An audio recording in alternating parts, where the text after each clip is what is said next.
weird board state. Oh, we just drew Batterskull? That makes the Goto so bad. That happens sometimes. That's funny. I mean, that'll happen from time to time where you just draw the Batterskull.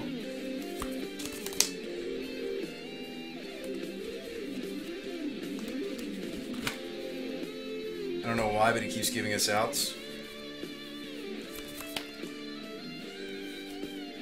How are you dead? Do you have life gains this part trap?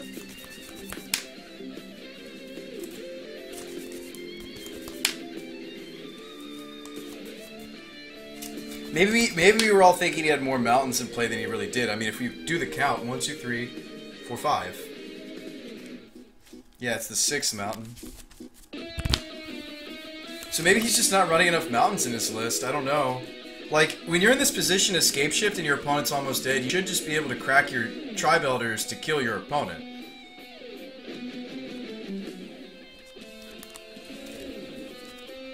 Yeah, I know he conceded big. That's not what we're sitting here thinking about. Like, we're just thinking about, like, is that deck construction? Is that why he didn't kill us, or what happened?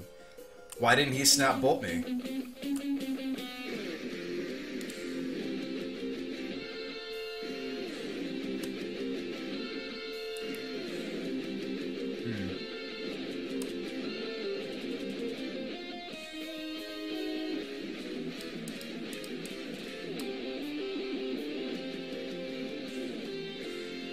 Prismatic Open's cool. I don't hate it. Oh, we got there.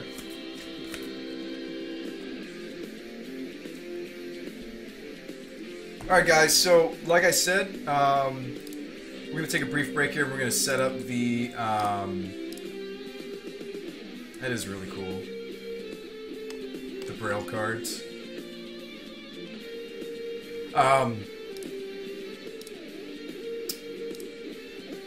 Just takes me a hot second.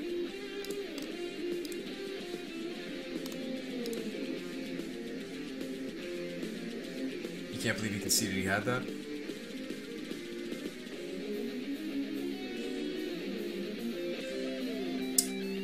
Right, so people think it's getting better? That's true, it's possible. I hear you. That makes sense. That makes sense. That makes sense.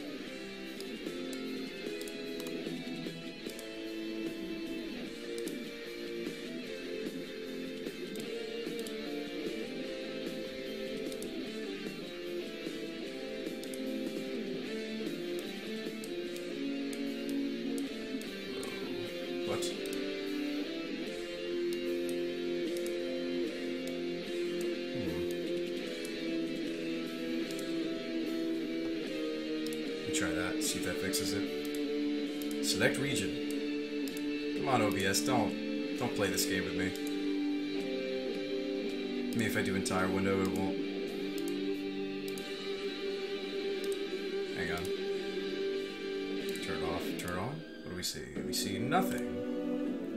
Properties. Subregion, select region.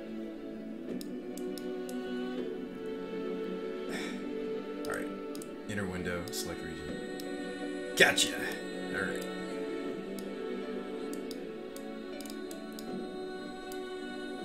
Nope, it's still trolling me. Come on! Seriously? Seriously, OBS? You got nothing better to do than troll me when I'm trying to set up a... Ha! Gotcha. Okay, so it's right about here. What do we see? So it's like here. Give it its own window. That also helps. Maybe that's why it wasn't happy with me. Properties. Select region.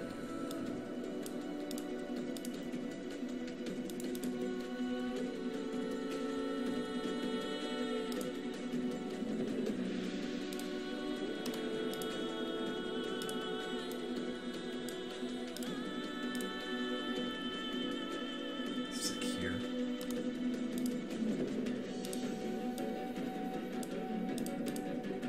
Nope, that's worse. So, while I'm fixing this, guys, basically what's going on is we're doing another charity stream. I'm really excited to do it again. Oh, that's almost perfect. Can I get it smaller?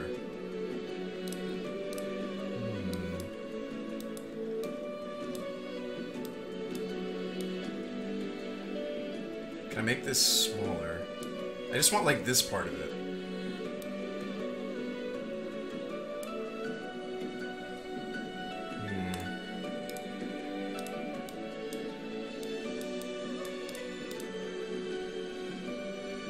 Almost.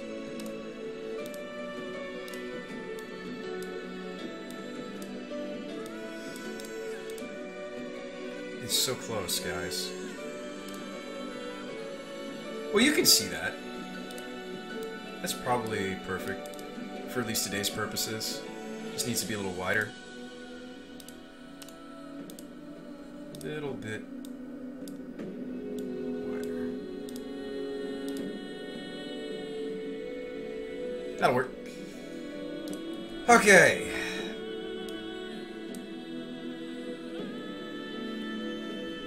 Yes, we did surgical. I did surgical cryptic at one point, which was clutch, and I think went on to win the game for us. Our opponent's hand was another cryptic command, so we got to 2 for 1 in there because he couldn't cast his cryptic on the surgical.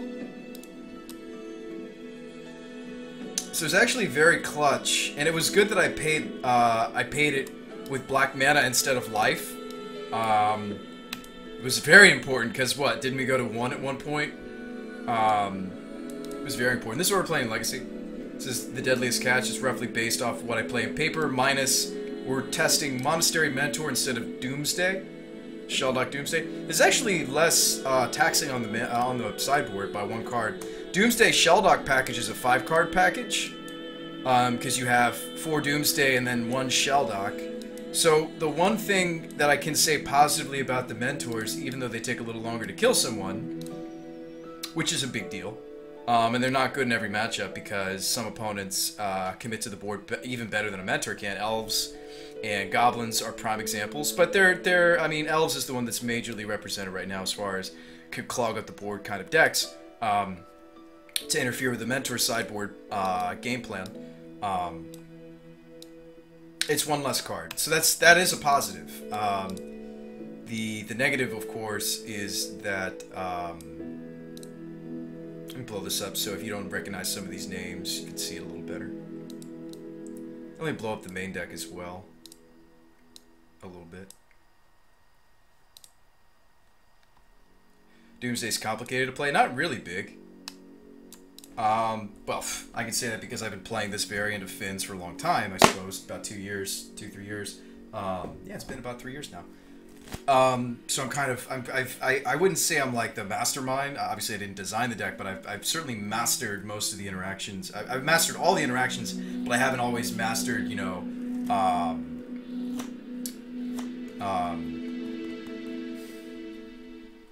I probably should mulligan more aggressively than I do. I think that's something that I'm still working on even after all this time. So Doomsday, it's a 5-card package when it comes to Finns. So let me show you.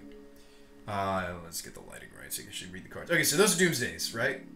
Now the card on the end, this guy right here, this guy here, this is a Shelldock. So it's actually a slightly bigger package.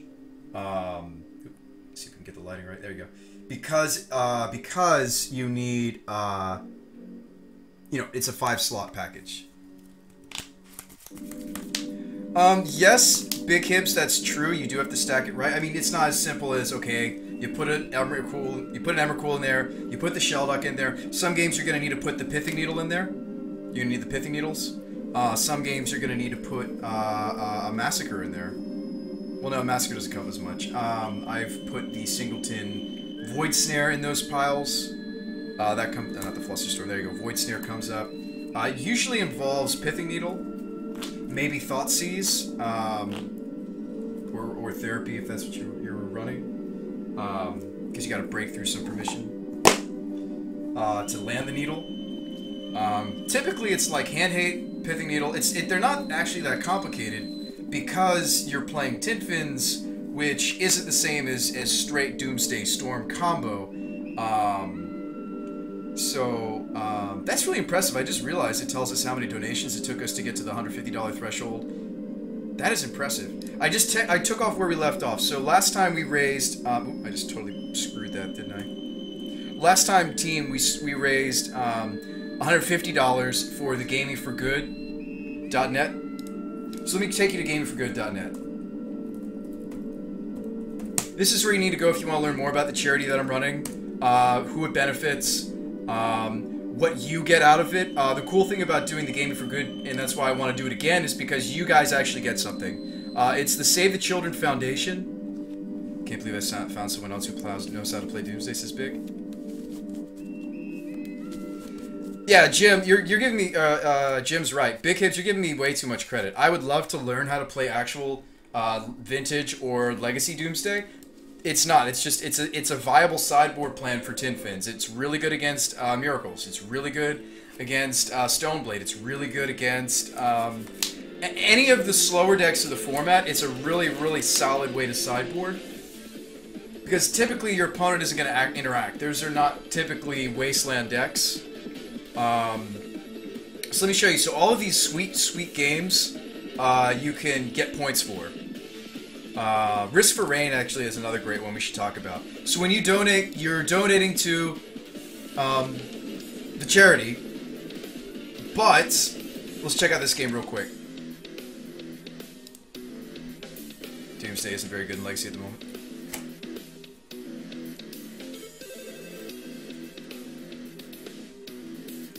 This is actually a really cool game. I remember watching Frag. I don't know if you guys watch Lethal Frag, but I still watch him sometimes as far as non-Magic streamers, and I thought this game was really neat. It's like a roguelike where it's all about picking up and platforming, picking up different affixes. And so when you donate to the charity, the cool thing about Gaming for Good and the Save the Children Foundation working together is when you guys donate, every dollar you get 2,500 points. Now, I don't see any of that money, so don't sweat. You know, it wouldn't be a charity if I saw anything, for sure. Just like the other charity we did, that's not how it works. I'm just doing it because I like doing that kind of thing, this kind of stuff. But the cool thing about this charity is you guys get games. Or stop it there. You guys get games. So for if you do the math on Risk for Rain, let's get a calculator out. I did this last time, and this really helped you guys understand. It's not very complex math. So if you take the cost of Risk for Rain, it's 3,000. That seems like a lot of points, right? You're like, oh my god, that's so many points, right? It's not that bad. So if you divide this by how much you get for every dollar you donate to the charity, it's 14 bucks. So if you were to donate $14 to an already good cause, the Save the Children Foundation, turns out... Oh, well, thanks, Captain. No, you don't need to flatter me. I think it's really cool. So you guys get games. If you don't have Risk for Rain, I recommend it. It's a lot of fun.